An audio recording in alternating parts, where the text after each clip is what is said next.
in between college and grad school, I spent a little bit of time working on a German farm in rural northern Bavaria. And just about every field, you could hear the church bells ringing. And in almost every field, you could see the steeple sticking up above the trees, or most of the fields anyway. And so there was kind of a vision for a humane scale of life centered around the church, literally centered around the church, that really drew me in. It was also a warning as well, because in this little village of a few hundred people, 7 or 8 would show up for church on Sunday. So it was a reminder that you can have a really beautiful thing, but it can be empty as well. And so, but when he gave the idea to me, that was the seed that helped me understand what he was trying to do and what we're trying to do here, which is to build a community, build a school, build a sort of traditional parish. We talk about it as kind of as an experiment in traditional parish living, which is paradoxical for sure. You can't experiment in tradition, I suppose, in a certain sense. But we want to build a faculty family culture centered around the church, and then invite young men into that life.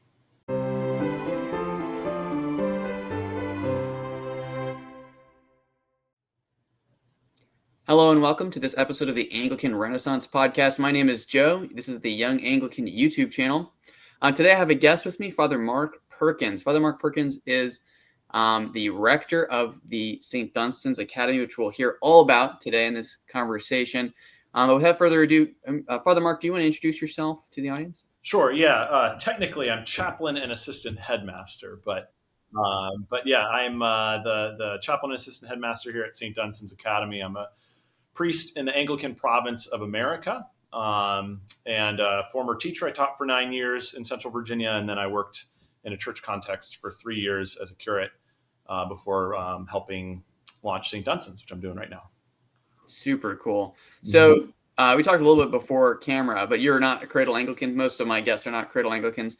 I don't know if you're even a cradle Christian. Do you want to give a little bit of your background, your story, how you got to your calling as a priest in God's church? Yeah, sure. Yes, I also am not a cradle Anglican. I am a cradle Baptist / non-denominational evangelical. My parents work for the Navigators, which is a parachurch ministry, if you've heard of them. So I grew up in that context. Went off to college in Hillsdale, Michigan, at Hillsdale College. And there's a couple different ways to tell the story. One way is that I was a history major, and I realized I knew nothing about church history. I wasn't even a good Protestant in that way. I didn't know. I didn't know it was at the end of the Book of Acts, and then Saint Augustine, Martin Luther, John Calvin. But even those names couldn't really attach much to. So really, the church, after Saint Paul, then you get Saint Billy Graham, and that was pretty much it. Yeah. So I ended up invited by Sean McDermott, who is Gerald McDermott's youngest son, and Ross McDermott, who's working out there, his younger brother, and who's now the rector of All Saints Anglican in Charlottesville, Virginia. Sean invited me to go to church with him. I was going to a Reformed Baptist church. He was going to a little Anglican parish in Hillsdale.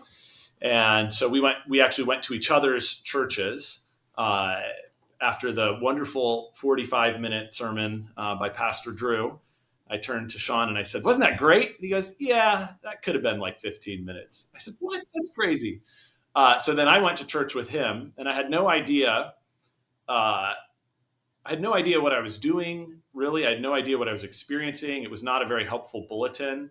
It said things like, H204. And I said, "What's H? I don't know what that means." And BCP 73. I don't know what BCP 73 means. People were kneeling when I was standing and standing when I was kneeling. But the Collect for Purity at the beginning, Almighty God, unto whom all hearts are open, struck a chord. I thought, this is beautiful. And then at Holy Communion at that church, they have an altar rail, and you go forward and you kneel to receive communion on your hands or on your tongue. And I thought, I don't know what this is, but something Something significant is happening here. And what's happening here, I knew was older than the way that we worshipped at my church. I didn't know which, as it turns out, later things that I thought were ancient were, made up 100 years ago and that kind of thing. But I knew it was older than the kind of praise and worship music that I had. So I was drawn to it for sure immediately, even though I was confused by it. But the main reason I ended up going back a lot was pretty random. The church that I drove to, or maybe not random, providential, I suppose. The church that I was going to was a 40-minute drive away, actually. And after that semester, my normal ride graduated, and so we would meet in a parking lot in Hillsdale, and everyone who wanted to go to that church would show up, and there were always about 5 more people than there were seats in cars.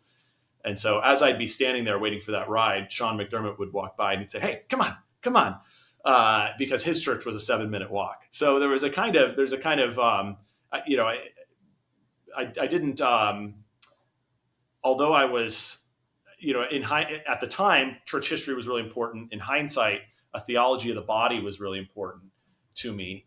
But there was also in the moment just a lot of the sort of randomness of the way that sort of God leads you on a particular path. So I love that church, really enjoyed it, went on to graduate school. And then Sean McDermott again had me come out to Charlottesville, Virginia for his eldest son's baptism, who's my godson. And a teacher at the classical, well, not classical, but the Christian school, classically influenced Christian school where he taught, got fired mid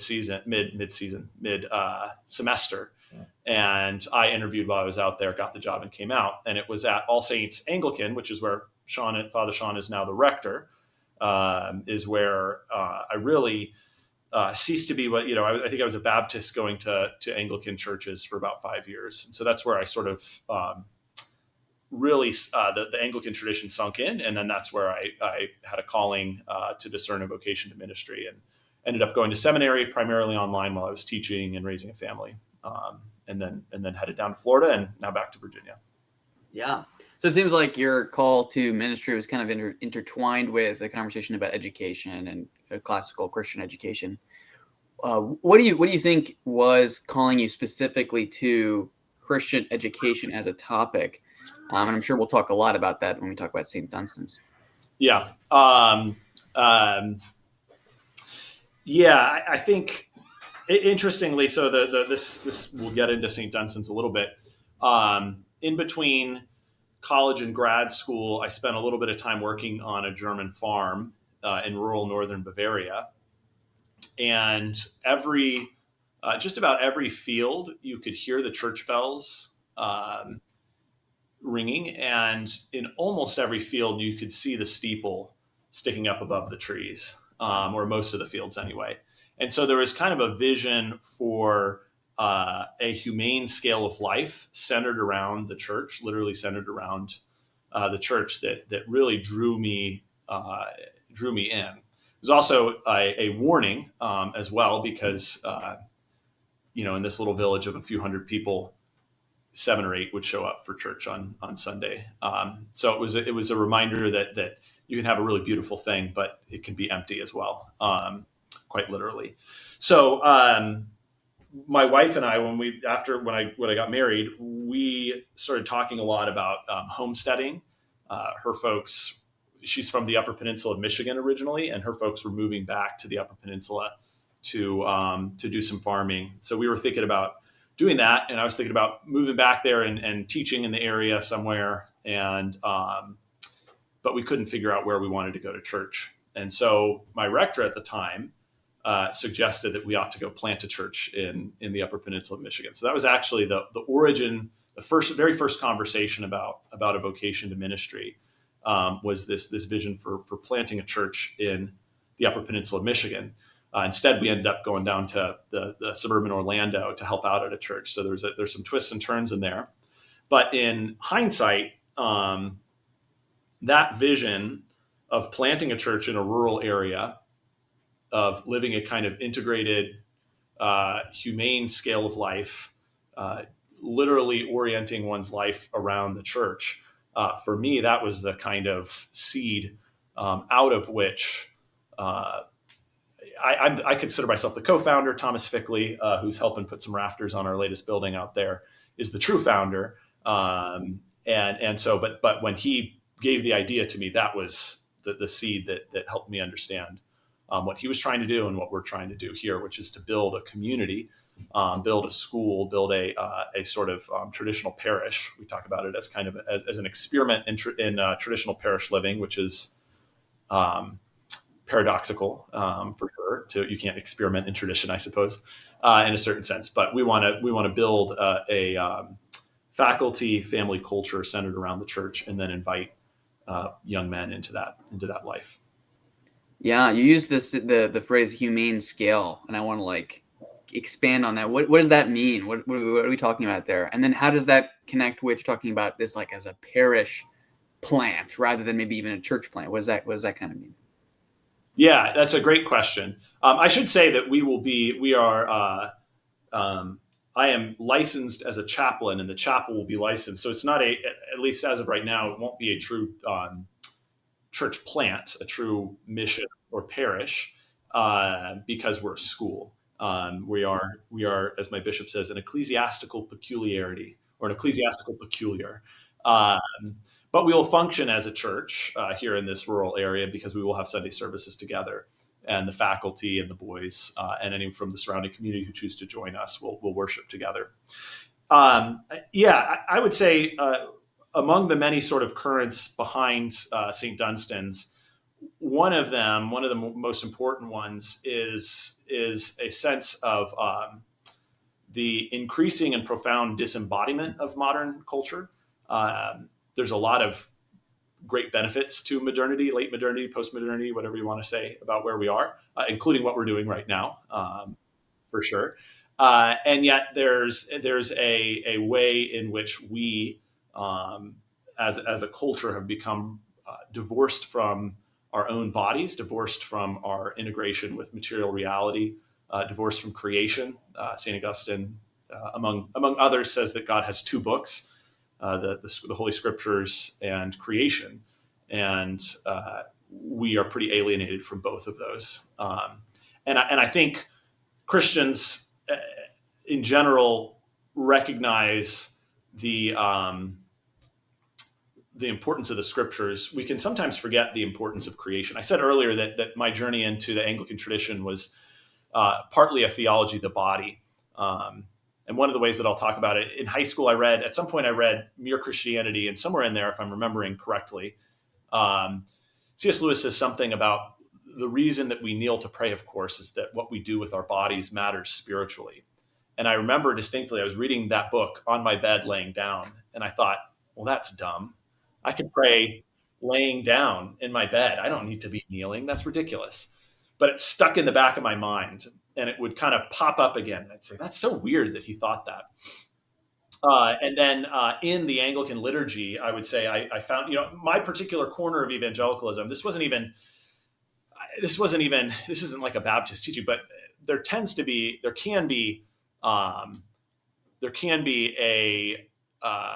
a sort of failure to recognize the value of the body in certain circles of evangelicalism. So I think that was in the back there. And in the Anglican liturgy, the sense of kneeling to pray, and of the beauty of the liturgy visibly, and the beauty of the space, and the auditory beauty of the liturgy as well, and English sacred music was a rich experience that I wasn't used to.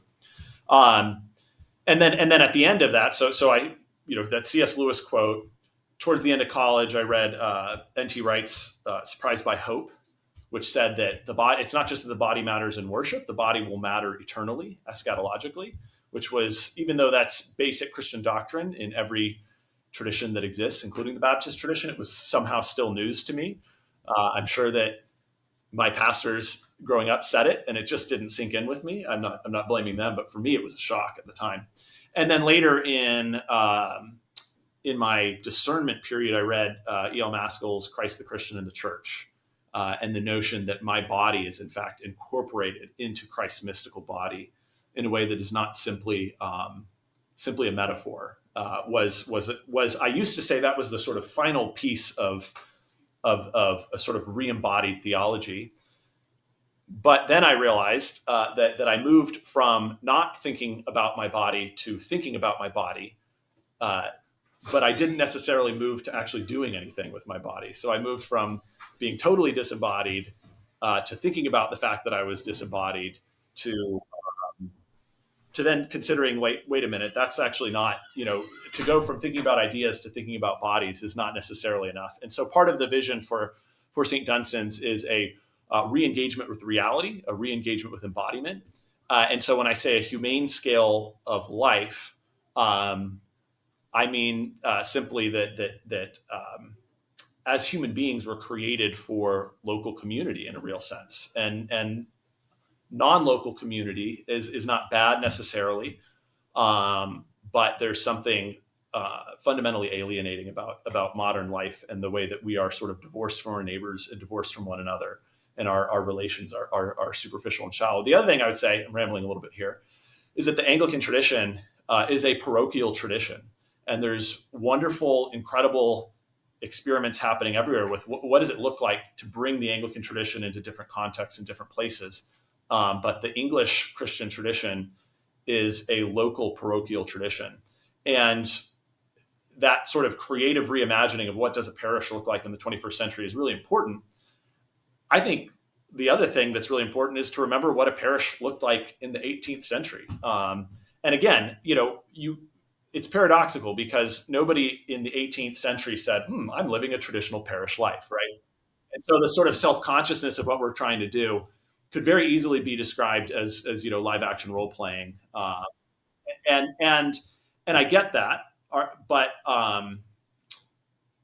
and I'm not even, and we don't even talk about our vision is not for uh, we're farm trades and classics school on 176 acres, and our vision is not that our students will go recreate that in rural areas necessarily, but we do want to give them an experience of real embodied local community, deep knit community, and then help that they consider what that looks like in their own context as they sort of live in different contexts. But we don't have that sort of local community anymore, and I think it's important that we're able to offer that to young people at important times in their formation.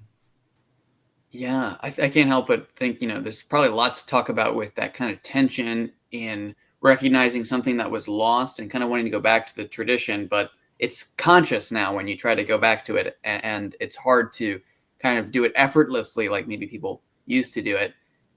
That's probably an enormous conversation, but I think that what I'm wondering at this current moment, I imagine people who are listening are wondering, is okay, so all these ideas came together to inspire St. Dunstan's Academy. Give me the details. Like, what is the form? What does St. Dunstan's look like right now? What is it Yeah. going to look like in the future? What is it? Yeah. So the basic vision, as I said, is a farm trades and classics boys school on a 176-acre farm. It's a high school boarding school for boys. We also have a gap year for high school graduates ages 17 through 20 that we're launching this fall. Helping the basic vision is helping boys grow closer to Christ, grow in competence, and grow up, or rather, helping young men do that because it's really for young men. Um, we are in the building stage, so this is world headquarters, what we're in right now, which is our little sort of construction office. It's a bit of a mess always because we've got our coffee station over here, but we have our tools over here and our library back there. This is pretty much everything. This is a timber frame. Timber framing is an ancient building tradition. And it's the reason that we've chosen it is that it's the skilled trade that so I should say timber framing is pretty central to the trades that we want to sort of offer to the boys. It's the trade that brings the tradesmen into most direct contact with things as they're created to be. So you have to attend to wood and to trees, especially because we have a sawmill. We're dropping our own trees and milling them to use in our buildings. Not all is our own lumber, but when you do that, you have to think. You have to attend to trees. I could ramble on that for a little while, but I won't. So this was the first building we built. We built it with Thomas and me. We were the only full-time faculty at the time, and about 100 volunteers. No professionals were hired to work on this, although we had some professionals who volunteered their time. So this was a kind of experiment in our building method and in a kind of proof of concept for how we want to build. Um, and really quite successful. And we were building this while we were going through the extremely lengthy process of getting a site plan approval to build out the next stage of our campus. We were able to build this building without a building permit, actually, because it falls under the threshold for in the state of Virginia. You can build a structure smaller than 260 square feet without a building permit. So we did that while we went through the process of getting our permits. And I was showing you earlier, out there is our dormitory, which is for the Joshua program we're building right now. That's why you're seeing people come in and out, because this is the building site and this is the construction headquarters. We raised the timber frame for that on Saturday, April 26th. We already had the basement, the excavation work, the foundation, the basement put in, and we'd been cutting the frame for a while. And then we did a kind of Amish style barn raising for that frame. So we're putting the rafters on that frame right now, and then the roof will go on soon. And that's scheduled to be finished in August to welcome our first cohort in September. That's for that. We call it the Joshua program, gap year for high school graduates. And then, Lord willing, the next thing, which we're finishing our designs for right now, is the Great Hall, which will be in the field behind me, in front of me, behind my computer. And I was going to say behind you, but that's not the way it works. uh, and with that, we'll be able to launch the high school in the fall of 2026. Yeah, that all sounds super cool and exciting. I think I've met lots of people who hear about St. Dunstan's and share it with me. I've got multiple people who email me being like, "Have you seen this?" Because I guess people think I'd be interested, and it is super encouraging, I think, for kind of conservative traditional Anglicans to feel like, okay, well, we actually are kind of building an institution that hopefully will last generations, and to be a part of that is super encouraging and super exciting. What is the kind of educational philosophy for students? We've talked a little bit about holding church services, but also just the emphasis on practical trades. You talked a little bit about your experience in Christian education. What's the kind of educational philosophy for a student? I'm imagining, say someone's listening to this and they're like, okay, I have a 14-year-old boy. Maybe I want to send him to St. Dunstan's. What is the program like? Yeah. So, like I said, farm trades and classics. So on the one hand, we're a Hillsdale College curriculum school. So our core curriculum will look pretty similar to a lot of classical schools out there. We like to say, though, that the thing that distinguishes us is that we want to teach in the poetic mode. Poetic knowledge is a knowledge of things in and of themselves, rather than things as vehicles for information. And so you can know about a horse through a textbook, but you can only have poetic knowledge through an encounter with a horse, essentially through participation with the thing itself. And so part of our sort of reorientation to reality, in a sense, is the other principle is St. Thomas Aquinas' peripatetic axiom. He says there's nothing in the intellect that did not begin in the senses. And so the rich experience of things furnishes us with material for our intellects, essentially, in a certain sense. So there's a kind of regrounding in reality. And the way that looks on the ground is that we want to do as much as possible, teach our math courses in conjunction with the building arts. We want to teach science in conjunction with agriculture, animal husbandry, and gardening. And so the other way that we talk about it is that in my experience in school, typical experience in school, you often begin with theory, and then eventually you apply that theory to something practical. And so you drill trigonometry for weeks and weeks and weeks, and somewhere at the end of it, your teacher says, now that you know this, these are the kinds of things you can do in the real world with it.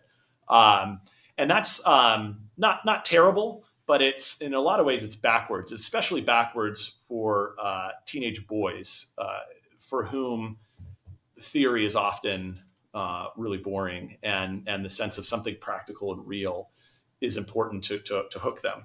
As Charlotte Mason says, that all learning is self-learning, You cannot make someone learn. They have to choose to learn. You can give all sorts of incentives, positive or negative, to punish not learning and to incentivize positive learning. But ultimately, you have to find a way to motivate the learner. So, for instance, what we did on Saturday is we had been test fitting our whole timber frame, all the walls together, for the previous week. But on Saturday we have a homemade A-frame crane, essentially, with block and tackle ropes. And the reason for using that, there's many reasons for using that, but one of them is that cranes are expensive, and cranes are tend to be damaging to your property. And so if you can avoid using them, that's good, especially on a farm. So, but in order to do it well, you have to calculate all the different tensions on the rope and all the different load-bearing parts of the A-frame. And so the only way to build a usable A-frame and then to know how much you can lift with it is through trigonometry. And so the better, Thomas Fickley, our founder headmaster, he did a traditional raisings and riggings class in order to be able to do this kind of thing, and found himself using trigonometry for the first time in a decade or so. And he said, as they're sitting there working out the problem to lift a wall into the air, where if you get it wrong, the rope will snap, and thousands of pounds of wood that you've just spent a whole week working on will come crashing to the ground and potentially snap and break. He said as he was feverishly trying to work it out, he realized he had never been so invested in getting a trigonometry question right. And so one of the things we want to do is, as much as possible, root their learning in reality. Start with the thing, and then work backwards to the theory or to the concept that helps explain the thing.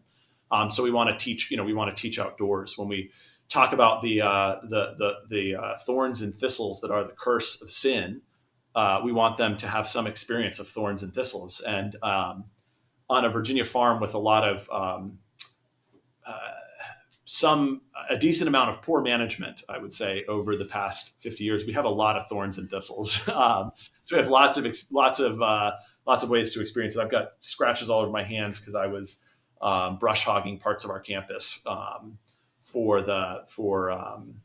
inviting people for that frame raising, and you get all those thorns cut you to pieces. And so there's a sort of visceral knowledge of sin's effect on landscape, which itself communicates something about what sin does.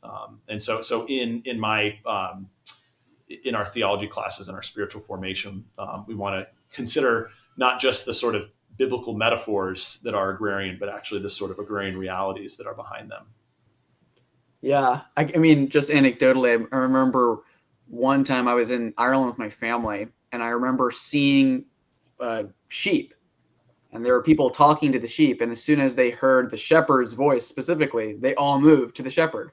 And I was like, oh, that's not a metaphor. Like, that's actually how sheep operate in real life. Right. And if you were a shepherd, you'd know that. But I just thought it was this, poetic example Christ had given. But it gives such a powerful reality to the biblical metaphor, just to be able to experience a lot of the agricultural that was the main source of economy for most humans through most human history. And so the Bible's full of agricultural metaphors. Right. Right. And when Jesus says, I am the living water welling up to eternal life, if you've grown up with indoor plumbing your entire life, that metaphor is very abstract. But when you're hoping that your pastors are going to provide, our goal is that our pastors will provide 100% of the fats and proteins for the diet for the boys and for the faculty families. So we had, there's a local guy named Joel Salatin, called himself the lunatic farmer. He's a really interesting guy. He was the featured crazy chicken farmer on Food Inc., that documentary that came out a decade or so ago. Anyway, we had him out on campus to help us evaluate our pastures, and also to help us evaluate our water situation.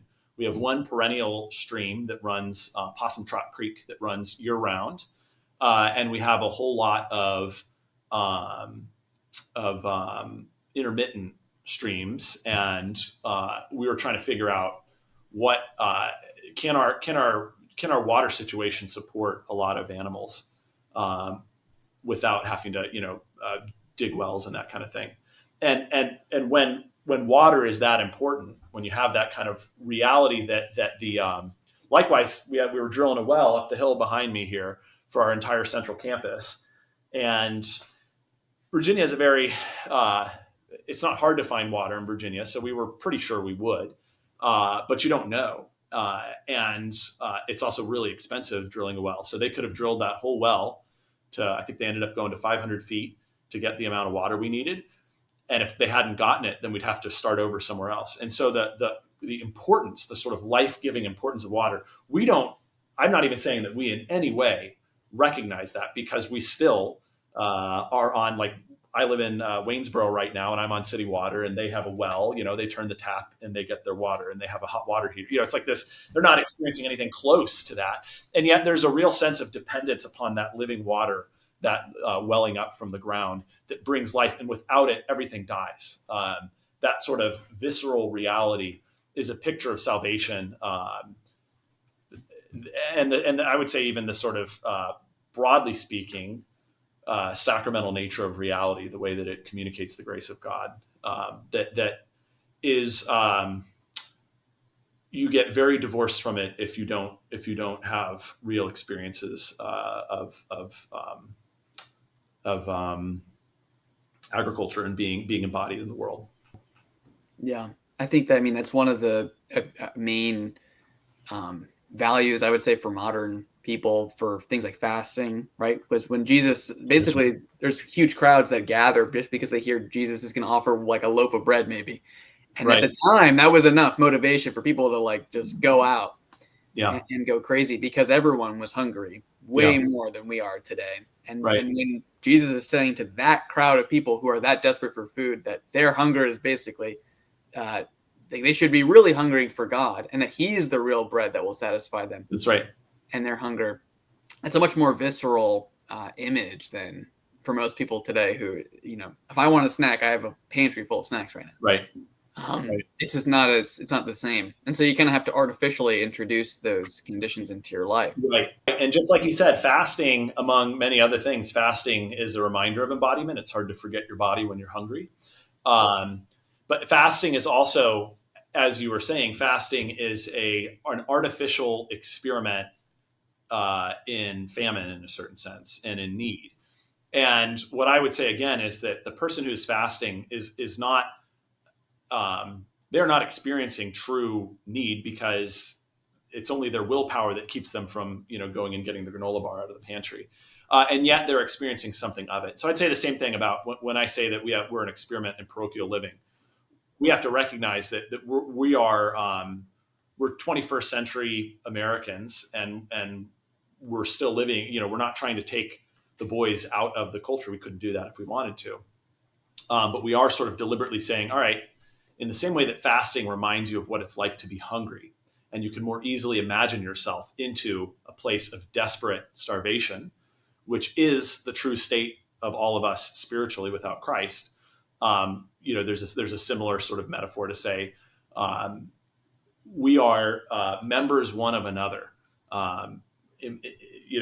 We are fellow body parts of a mystical body, and what we do affects each other. And to the extent that we live in sort of suburban silos where you just don't have to see anybody you don't want to see, that you can forget that. And the challenge of the St. Dunstan's community for faculty is that your workplace is your neighborhood, is your church, and that is intimidating, and it's going to have a whole lot of hazards and downsides to it. And yet that is a much closer image of what the body of Christ ultimately truly is than our kind of thin lives that we tend to live in suburban America, which, there's positives to that as well. So I'm not, and I live in that life. That's me right now. So, yeah. It's interesting. I mean, the school is for men. It's a male only, at least the students are, as far as I understand. What was the kind of calling specifically to speak to men? What do you think that the differences are there? Why make a school for boys and not for instance, a co-ed school? Sure. Yeah, that's a great question. There's a few different ways of telling that story. One is that I taught at a wonderful school in Charlottesville that is really an excellent school in a lot of ways. But I had the experience of saying, it's like saying many times you just say, "Oh, what's wrong with these boys?" I taught seventh grade, eighth grade, 10th grade, and 11th grade over my 9 years of teaching there. And over those 9 years and those four different grade levels with, many different classes of students, you just find yourself saying, "Oh, what's wrong with these boys?"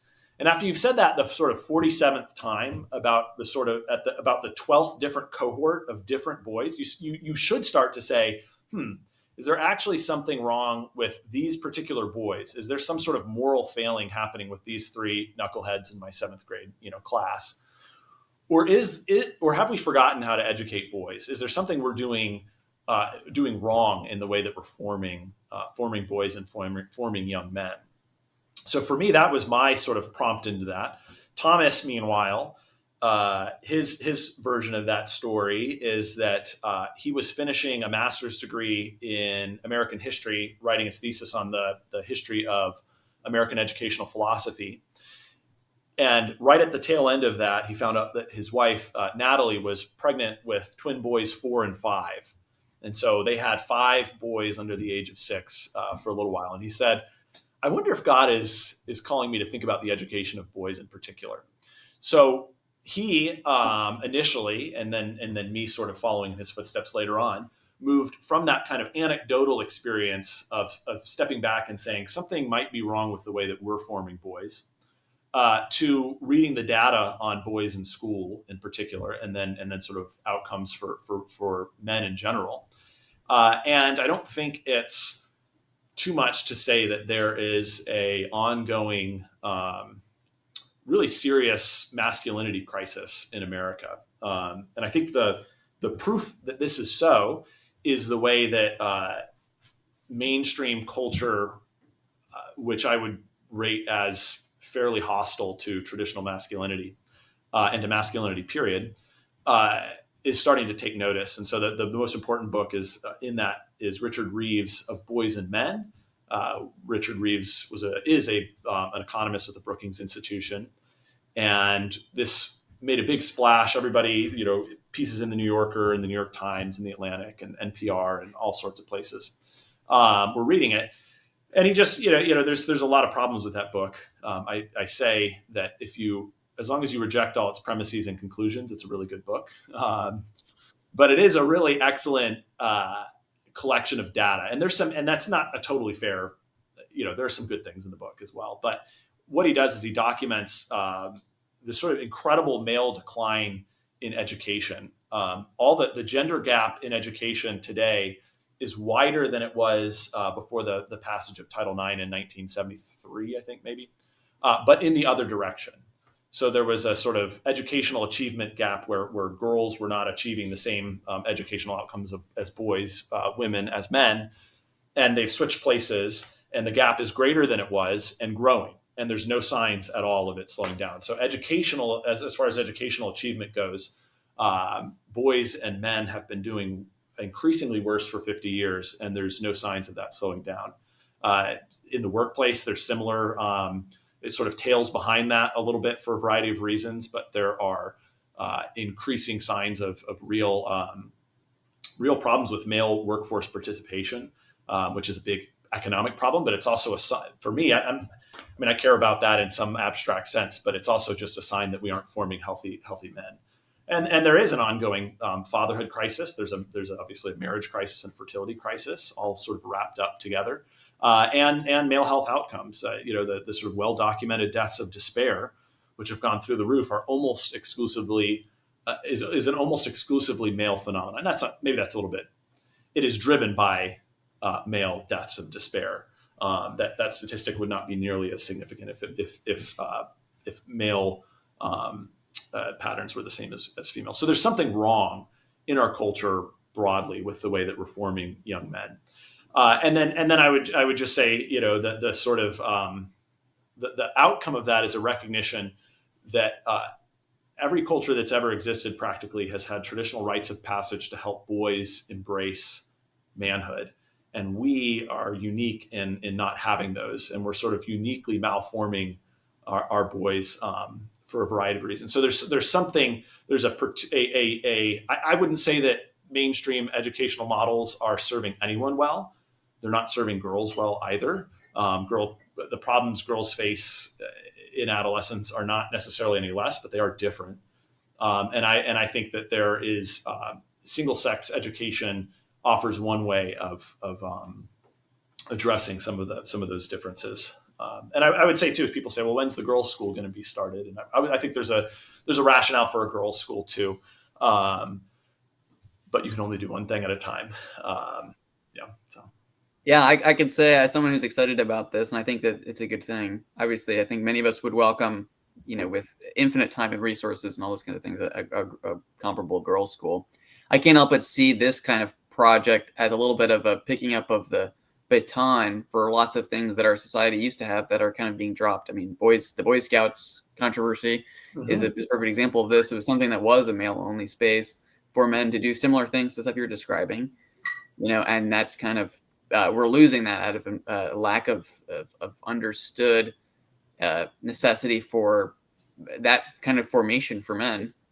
And I think, as far as I can tell, it seems like an uncontroversial observation that we're being disappointed by men in our society, left, right, and center. I think people can recognize a gap in that. And so Yeah. I think it's a commendable project to actually try to see that, recognize that, and do something about it, and make a productive injection into male culture, especially male Christian culture, with St. Dunstan's.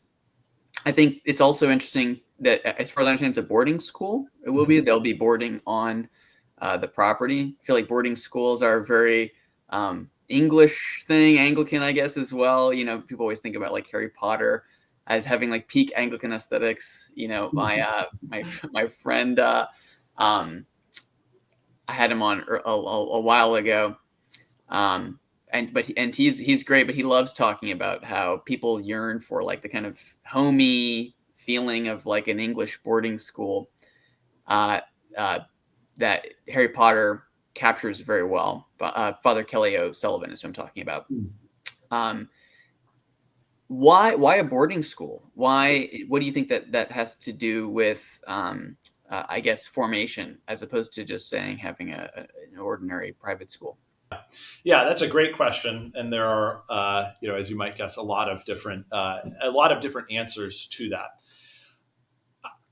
So for instance, we want to give the boys a classical education, but we also want to teach them farming and trades, and we want to say morning and evening prayer together, and go to church together on Sundays. And it turns out it's really hard to do that under a traditional day school schedule. So one is just that sort of, there's a lot of, we want something more comprehensive for the boys than a day school can offer.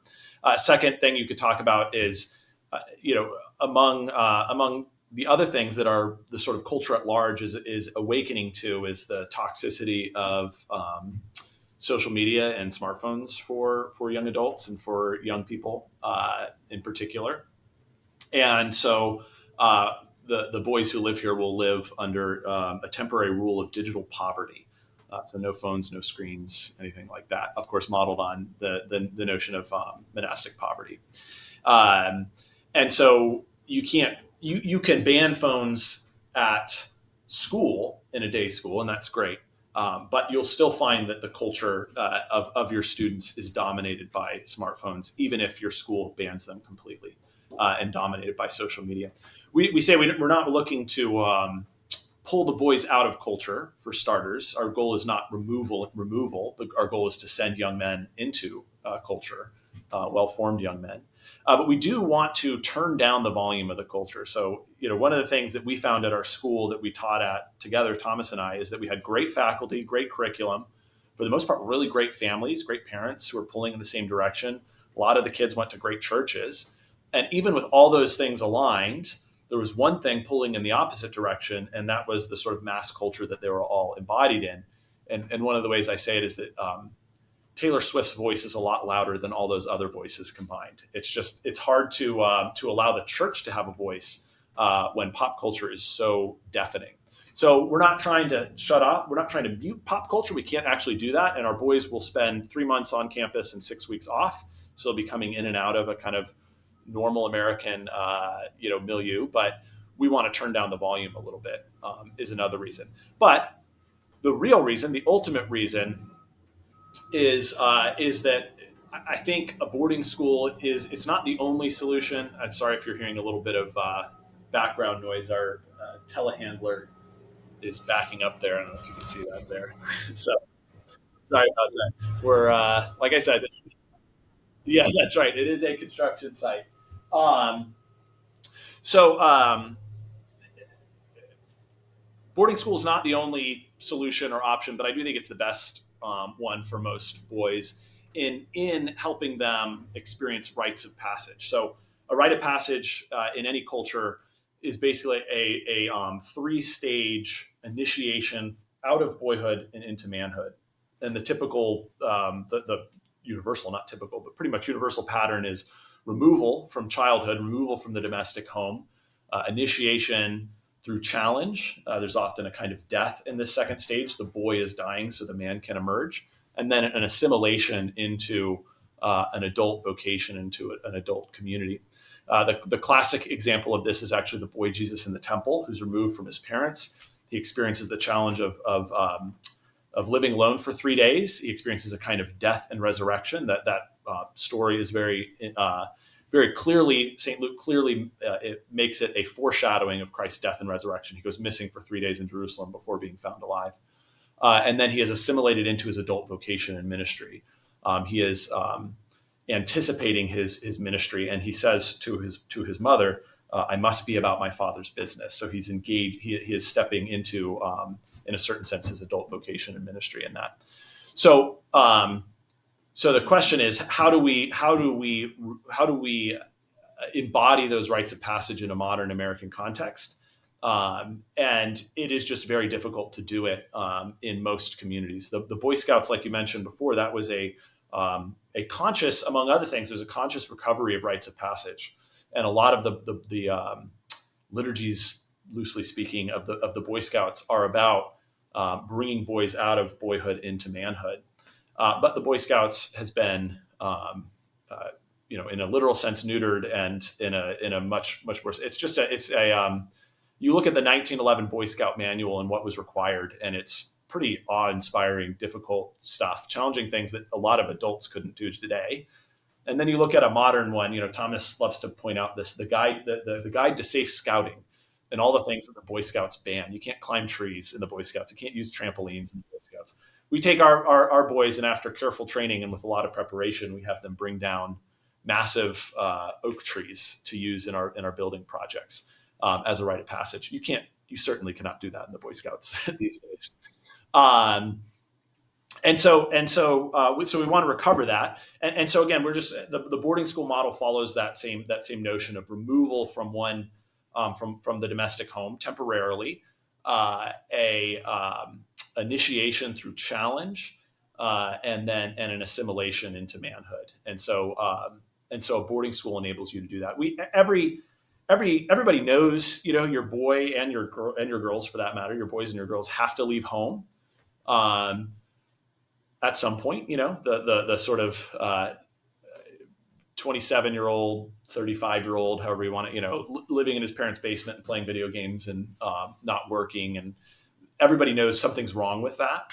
So the question is, when should a boy leave home? And the way that we say it is, we're not ejecting a boy out of the home earlier, but we are lengthening the runway out of the home. So rather than saying, all right, the other way we'll talk about it is we're the first culture in the history of the world where a 17-year-old boy's daily routine and responsibilities is more like that of his 11-year-old little brother at home than his 19-year-old older brother who's off at college or working and living independently. And so we have this very delayed reaction, whereas most cultures initiate their boys into manhood to some degree between the ages of 12 and 14. We do so at age 18. And the way we do it is we boot the kids off to college. And so our basic thing is that is too late to experience a rite of passage. And it's not a very good way. That what you need in rites of passage for them to work really well is you need a lot of independence, freedom, and responsibility. So that's why bringing down a tree is a good model for us, because operating a chainsaw is an adult responsibility. It's also an adult risk. It's actually, if you do it well, it's not as risky as driving to our campus. That's actually more dangerous, but it feels dangerous, and it is dangerous. It's not completely safe. There's nothing that's completely safe, but it really brings home the sense of risk and responsibility and attention. There's nothing like a chainsaw to get your attention if you have wandering attention. And so I've completely lost my train of thought. Where was I going there? Just the need for responsibility, for a kind of independence from childhood, but you also need a sort of curated culture. I'm rambling a little bit here, but one of the things that happens in a rite of passage is that an adolescent is leaving the home. That's what it means to be an adolescent. You're somebody who's leaving childhood. You're leaving the home behind, and you're exiting that family home. And so you have to be allowed to do that. Parents, you cannot keep your boy in boyhood, or you will sour his boyhood and his manhood alike. And yet you also need a curated cultural context to show that boy what it means to be a man. And we sort of have the opposite of that. We treat 17-year-olds like 11-year-olds. We don't allow for any free range parenting, except insofar as giving our youth free rein to explore their smartphones without any sort of mediation. And so we give them the most incoherent culture that anyone has ever given young people, any society has ever given her young people. And we give them no freedom and independence and responsibility. So it's basically the opposite of what's needed for healthy formation. And our basic premise is there's lots of things that families and parishes and schools could do together to try to reverse that, to try to give real responsibility and independence, and also real curated context. Boarding school is not the only way to do it, but that's essentially what we're designed to do, is how can we give young men maximal freedom, independence, and responsibility, and how can we also maximally curate their cultural context, so that they're being given a coherent and holistic picture of what healthy Christian masculinity looks like. Yeah, I can't help but think about, I took a class on King Arthur stories, and in the Le Morte d'Arthur, there's the story, the origin for Percival, one of the knights, is that he is like being raised only by women in the middle of the woods, and it's obvious that this is supposed to be bad for him.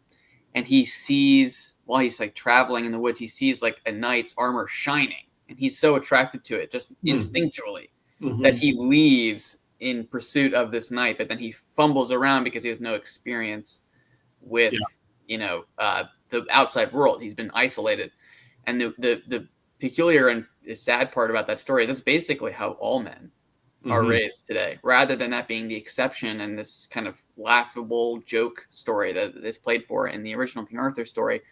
The delayed adolescence is the norm, and then it's a sudden emergence. Yeah, like you said, you're suddenly just put out at 18 on your own. Yeah, some college is a kind of a similar kind of shortened runway for that, where you have some independence and not a lot. But especially for people who don't go to college, but even for people who have either a lot of independence in college or not a lot of independence in college, you still get that sudden snap into reality, and a lot of people feel very unprepared. And I think that is where you get a lot of the, kind of bad life choices, frankly, because you don't really know what you're dealing with. You don't really know how to weigh your options as a man. You don't really, especially in today's culture, we don't really know what being a man is. We're not really sure what that's supposed to look like. Nobody's really giving us a vision. I think there are lots of people out there who are willing to give vision that necessarily don't have the best motivations, right, to tell men, this is how you be a man. And I think it's important, whether or not we like it, the Christians, faithful Christians, have to give an answer to that question. What does it mean to be a man? I'm so happy to see that seems like one of the driving forces, motivations for St. Dunstan's.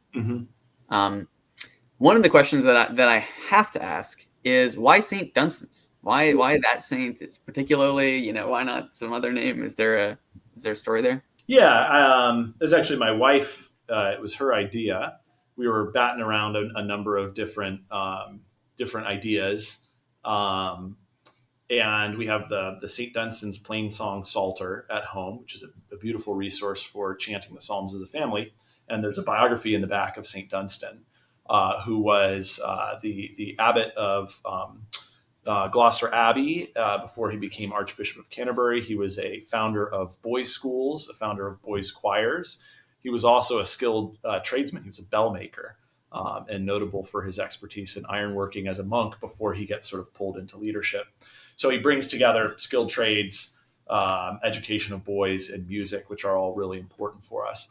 He's a 10th century Archbishop of Canterbury, and there's a certain sense in which he is a broadly speaking a reformer of the Church of England, not a capital R reformer of the Reformation, but somebody who comes into influence in a church that is corrupted a century on from the story of King Alfred and the kind of Anglo-Saxon invasion and the church's survival of that, but the church's sort of incomplete conversion of these pagans, and the way that it's not mid to early ninth century English church is similar in some ways to the sort of Reformation era, with lots of excesses, lots of vice happening at the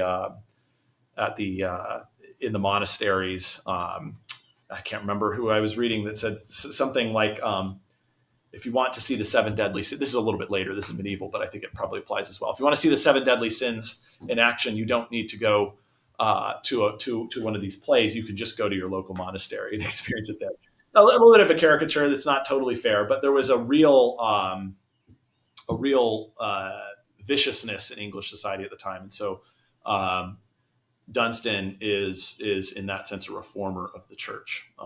So he's a sort of great model for us. And our logo has the bell and the blacksmith forge, because he's known for that, and the harp for music, because he's known for that as well. Not really known for as a swordsman per se, but that ended up being sort of part of our vision as well. So yeah, great question. Yeah. And then I guess my last question, I thought about this when I was talking about Harry Potter and boarding schools and stuff. Is there something uniquely Anglican, kind of English, about the idea of boarding school? We're talking about the roots in St. Dunstan starting boys' schools. You've talked about the boys doing morning and evening prayer specifically. Yeah. How does this formation kind of interlay with specifically the Anglican tradition rather than just kind of general, Right. Christianity, masculinity, those kinds of things? Yeah. I mean, on the one hand, boarding schools are not a sort of unique English or Anglican phenomenon, obviously, but there is something. I would say that, and there are bad boarding schools, of course, just like there are bad schools of any kind. So people will often say, "Don't you know C.S. Lewis hated boarding school?" It's like, well, yeah, he hated that boarding school. That's not. That doesn't mean that the thing itself was necessarily broken.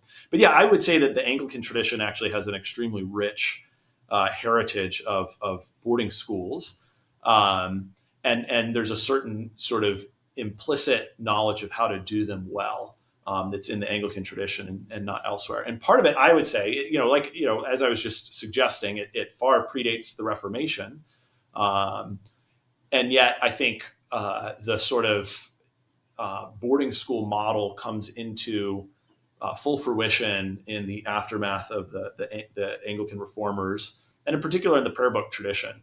So if you think about the prayer book in one sense, or maybe just take the daily office as an adaptation of the sevenfold divine office, for for the laity and the clergy to pray together, a way for the sort of monastic life oriented around prayer to be made available to all.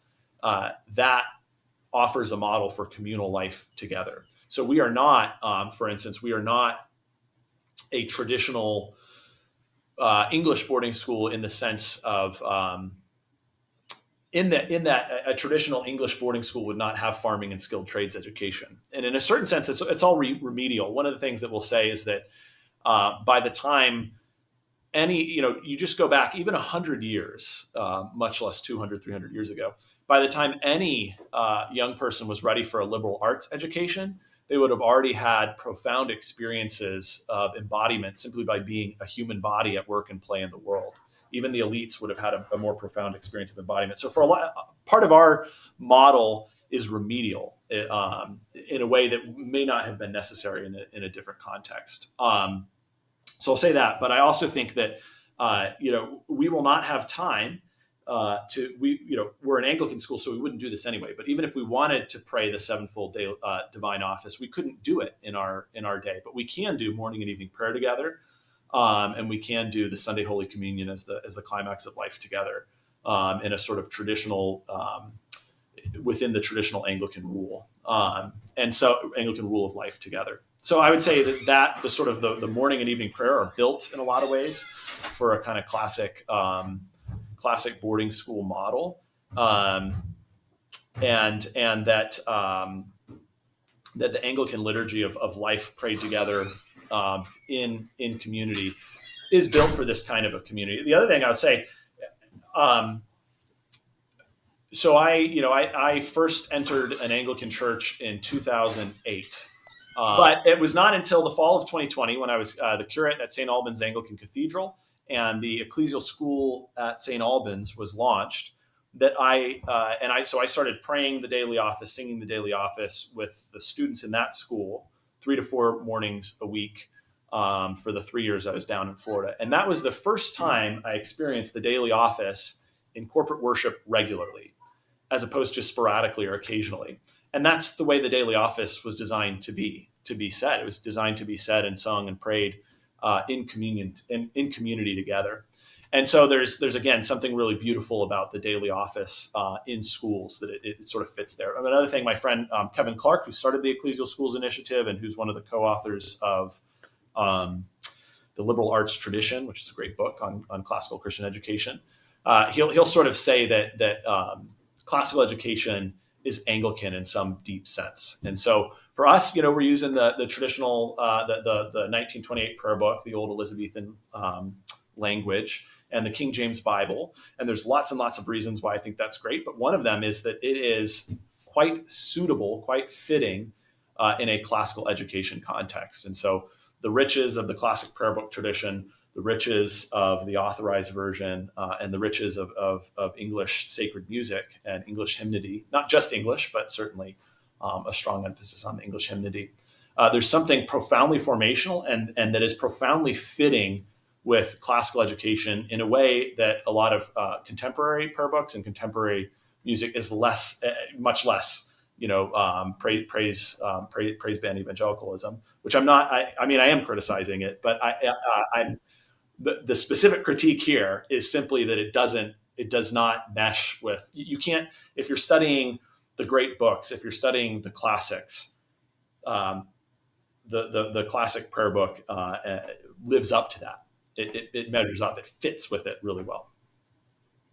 Yeah, it kind of reminds me of the argument C.S. Lewis makes in his essay called Miserable Offenders about kind of changing text and why that shouldn't be allowed. I think the phrase he says is, you can have basically one change per generation and then that would be tolerable, but too many changes at once is risking losing something truly that's like a treasure or a gem. And I have to say that I think this whole project kind of rings of the kind of Cranmerian monkhood of all believers aspects, right? Where, some of the riches of the medieval Christian monastic tradition are kind of democratized and given to ordinary people in ways that are, feasible, frankly, for ordinary people. Yeah, though the one other thing I would add is that for us in that's our vision is that we are, so we have some Roman Catholic model schools that inspired us. We're inspired by the great educational reformer John Senior out of the Roman Catholic tradition as well.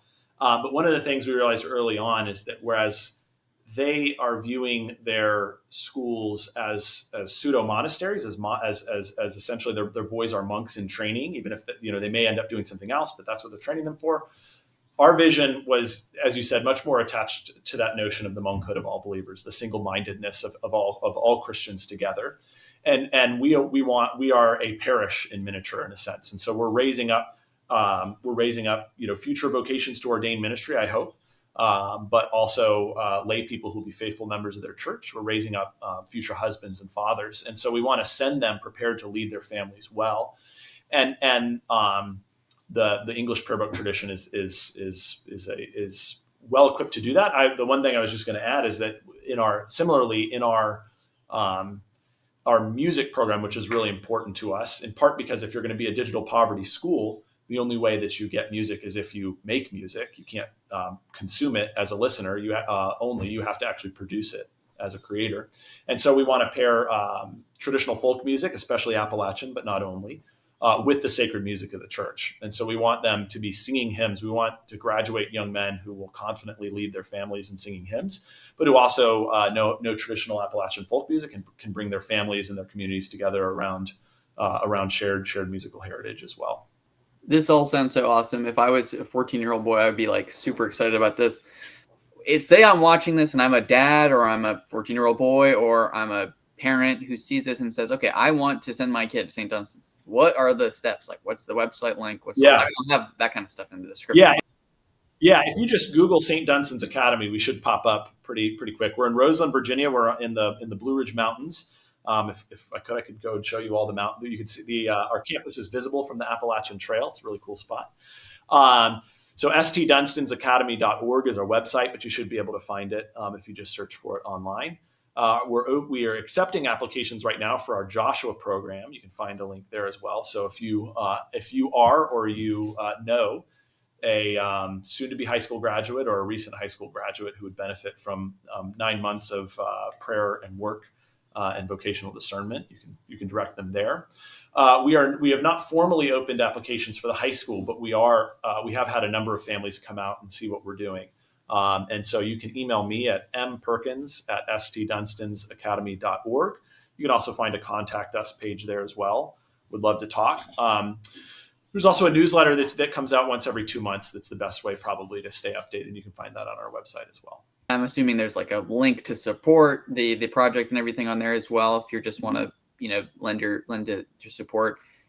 I think this is so cool. I hope this is the beginning of a, enormous project and potentially, future iterations of some very similar projects. Yeah. Across North America. Is there anything else you wanted to let people know about St. Dunstan's before we wrap it up? No, but come visit us. It's a great, incredibly beautiful campus. And if you're into beer, wine, cider, or liquor, we're actually directly off, although fortunately we're on the other side of a mountain, perhaps. But we're directly off of Nelson 151, which is the craft beverage trail of Central Virginia. So there's a couple dozen of those places nearby. So it's a fun place to visit. And yeah, do pray for us is the other thing I'd say. We'd love financial support. We love potential students, but keep us in your prayers. We've been incredibly. God has blessed us so abundantly so far, but there is a lot of work left to do to get the institution fully off the ground, especially the high school. So continue to pray for us. Definitely. Thanks so much for coming on, Father Mark. Yeah, thank you. Yeah. If anyone's interested in supporting, you guys can check the links in the description. I'll hopefully have put everything down there. Otherwise, you can Google St. Dunstan's Academy. If you like the video, if you want to see more similar content, you can always subscribe to this YouTube channel. Or if you're listening to this somewhere else, potentially follow us there. Other than that, thank you so much for watching, and God bless. Thank you.